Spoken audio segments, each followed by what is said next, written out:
Assalamu alaikum chers internautes de IGFM et d'ailleurs, et bienvenue dans ce bulletin d'information. Au sommaire, l'aéroport international Blaise Diagne a réalisé hier une prouesse.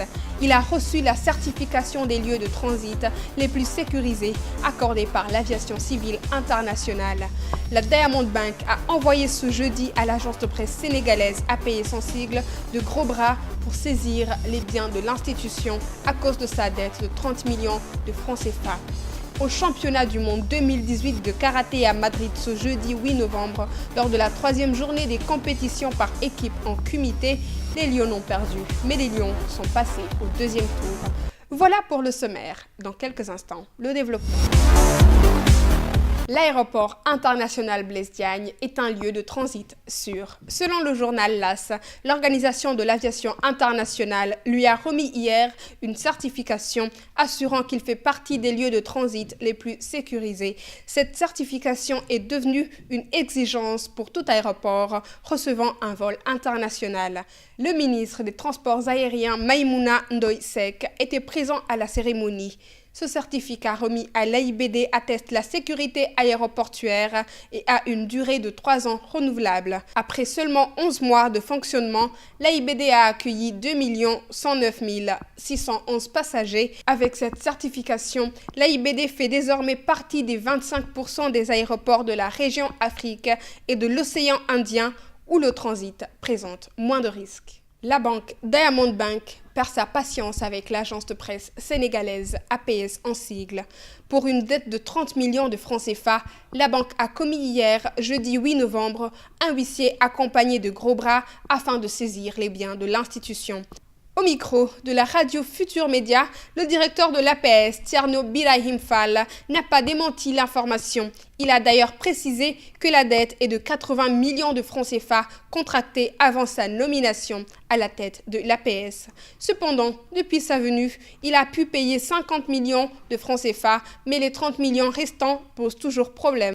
N'empêche, il prévient la banque que les biens du service public sont insaisissables et qu'à son tour, il a saisi le haut commandant de la gendarmerie.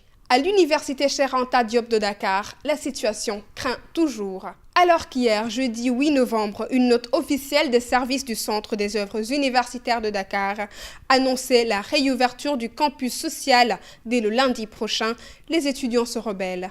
Au pavillon A, ils ont commencé à démonter les portes pour pouvoir rentrer dans leurs chambres. Ils menacent d'en faire autant avec les nouveaux pavillons inaugurés par le président dernièrement.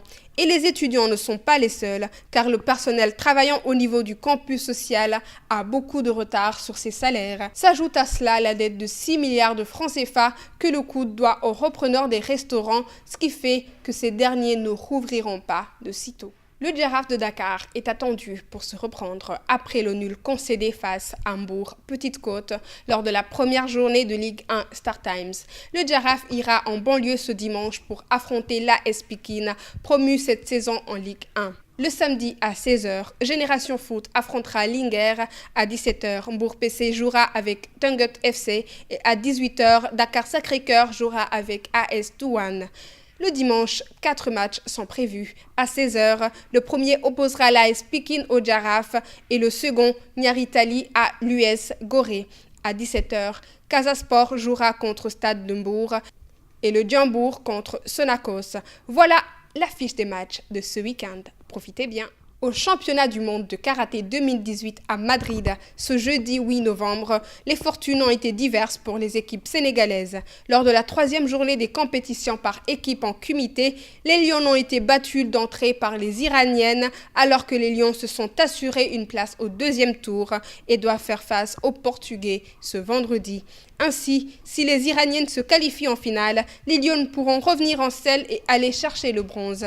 Cette 24e édition des championnats du monde de karaté a vu la participation de 1117 combattants. Ils sont répartis en 121 équipes, 60 chez les hommes et 61 chez les dames. Merci chers internautes d'avoir suivi ce bulletin d'information. Rendez-vous lundi sur www.igfm.sn. Yen Doulen ak jàmm.